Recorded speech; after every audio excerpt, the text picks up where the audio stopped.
Hey, what's going on, everybody? Dan here. I've got Jordan from Walnut Ridge here. Jordan, how you doing, buddy? Doing good, man. Thank you for taking some time. So I pulled him off. He's the expert. I said, Jordan, we're doing Mythbusters. This is Mythbuster number 2, hopefully. Maybe number 1, depending on how I edit these bad boys. But one of the things that I hear a constant conversation about is metal versus fiberglass. Right.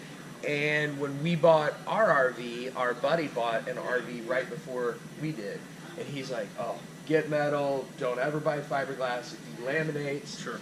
So what I would like you to do, if you don't mind, is we've got a model of each right here. Yep. Talk about each one, and then if you've got any information about the delamination, that'd be great. Just share what you know, buddy. Yeah, so basically it's really relative which one's better for you.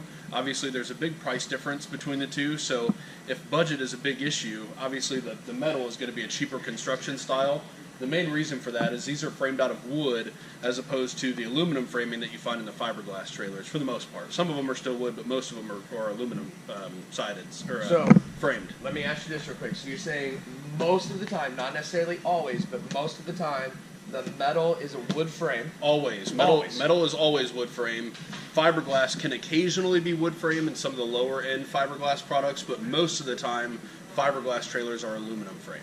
Okay, so that's going to make these lighter? It's going to make them lighter? It's going to make them lighter, and it's also going to make them a little more rigid because it is welded metal framing, but it is a more expensive construction style. So if you're going budget conscious, the aluminum is definitely a cheaper construction style, but it is a tried and true construction method. They've been building this way forever. So now some of the benefits of going with the aluminum siding, obviously you're not going to have the delamination issues that we were talking about. If water were to get into the sidewall, you're going to run into problems with the wood framing, but it's easily repairable because each individual section, you can see where they're seamed here, those can be removed individually and you can get into the sidewall and do whatever repairs you need to. So each one of these can actually be taken off and replaced, or if something needed attention underneath, you can work on it? Exactly. Okay. So I mean, if you, for example, if you got like a dent in it or something like that, this is much easier to repair or replace than fiberglass where it's all one big piece, you have to cut into it and patch it, and it's just a bigger job. So definitely easier to repair there.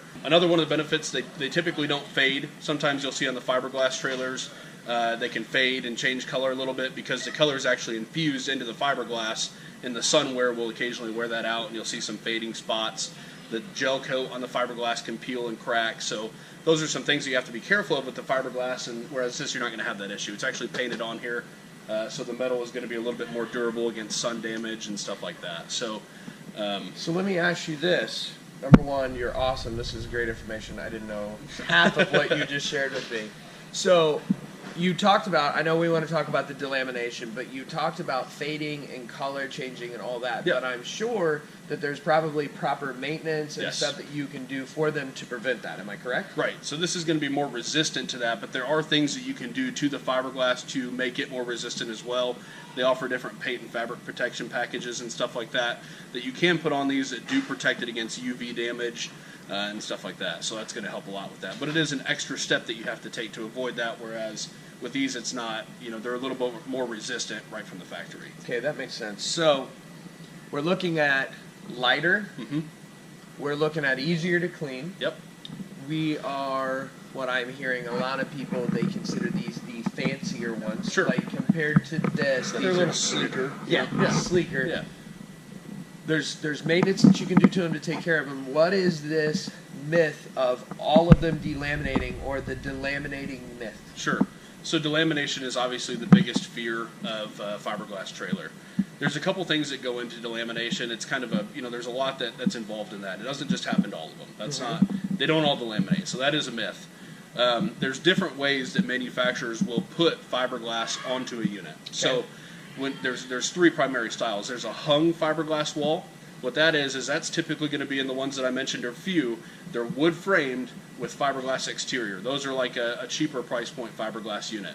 In a hung wall, what that is they take the wood framing, they put it up, they put the batten fiberglass insulation in, and then they just glue the fiberglass to each stud individually, and then they press the wall on manually with their hands, and that's how it's held on there. Okay. That's the cheapest way to do it. Those have the most problems. Got it.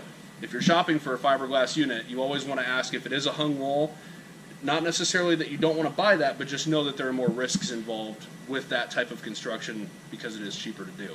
The second construction style is a pinch rolled wall. So what that is they use the aluminum framing on the pinch rolled walls. They put block foam insulation. Usually they'll put block foam insulation in. Sometimes they still use fiberglass. And then they lay the whole wall out and glue it to everything. The insulation, they put a backer on first, like a Luan backer. Okay. And that's going to go over the framing and over the block foam insulation, and then they put the fiberglass on top of that. They glue it everywhere, so it's a glue all the way across, not just on the studs. And then they put it through a big pressure roller, so it literally looks like a big baking roller or something like that. It's just that's awesome. Yeah, it's just pressing the whole wall together, so it gives it a tight, even seal.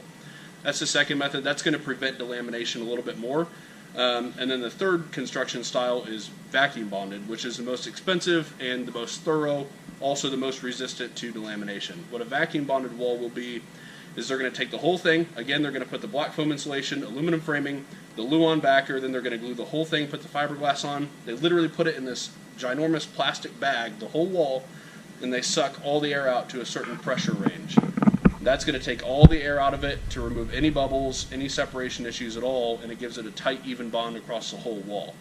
That's the most expensive construction style, but it also prevents delamination the most. Right. Now, nothing is delamination proof. Right. And the reason I say that is because water intrusion is the number one thing that's going to cause delamination. Okay. So the way to fight that, obviously, you have your roof that you need to make sure you seal on a very regular basis. You need to make sure all the lining around the sides of the roof where the die-core sealant is, you need to make sure that's treated and sealed well, or else water will get into that sidewall and it will cause that glue to separate. So the other main issue is windows and any other extrusions in the exterior, speakers, vents, anything like that. Water can get in behind that and it can cause delamination Even as when well. you're looking at these little clips and stuff. Where Yeah, any of that stuff, because these are obviously screwed on here. So now this one won't delaminate because it's aluminum, obviously. But if it was a fiberglass trailer like this one over here, you can see, all the lights, everything, anything that's screwed in here, all has a sealant around it, and you just need to make sure that that's kept up with. So, maybe once a year or something, check your caulking around all that and make sure that's all good, because water can get in there, and if it does, it will delaminate no matter how it's built.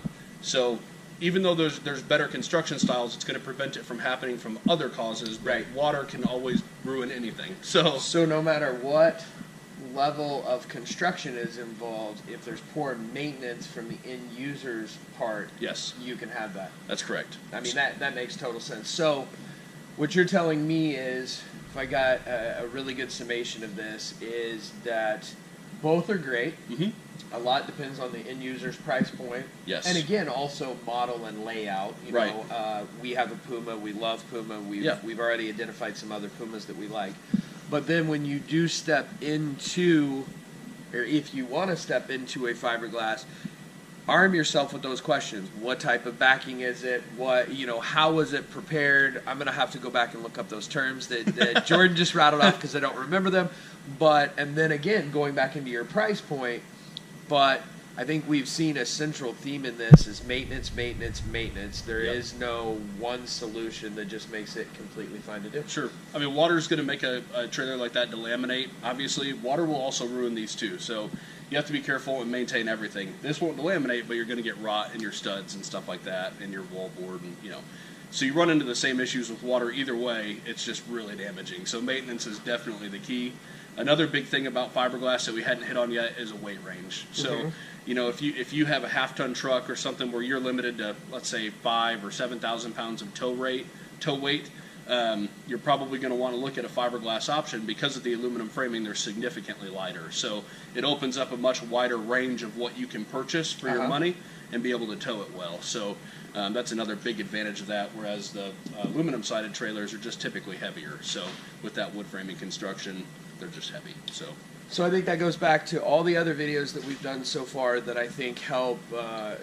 Jordan, a lot of the videos we've done so far are talking about understanding RV weights, understanding your truck and vehicle weight limits, what you can tow, before you ever show up at a dealership. Mm-hmm. That way, you're not just going, you fall in love with a model and you find out it's 8,000 pounds more than you can pull and you got to go buy a new truck for it. But also go ahead and get those, use this as a guide when you're going on, do I look at metal, do I look at fiberglass based off of all of these components, and obviously it comes down to the end user preference in your pocketbook, really. Yeah.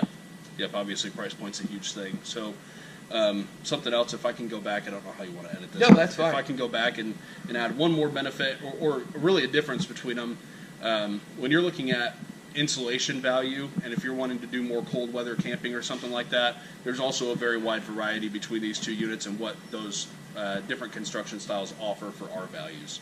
So if you're looking at a aluminum sided trailer like this, the only type of insulation that they ever put in those is fiberglass residential, batten insulation. So when you have that in your trailer, that can only do so much for the R values, whereas when you step up to a fiberglass unit, you're going to open up a world of block foam insulation, which is going to add more R value, and it's just a tighter insulation value. So if you're looking to do cold weather camping, like if you're looking at high-end fifth wheels and stuff like that, they're almost always fiberglass because of the framing, one thing, and also because they can open up cold weather packages that way and put that into their construction. So, that's great. Yeah, so if you're looking to do 3 seasons camping, you can go with an aluminum trailer. If you're looking to go cold weather camping, you can still do it with these. It's just going to use a whole lot more propane to heat the camper. You also have to make sure the whole underbody is skirted and stuff like that too, because the insulation value in the floor on the wood frame units is a lot less than the fiberglass units also. So there's a lot of differences between the insulation styles between the construction as well.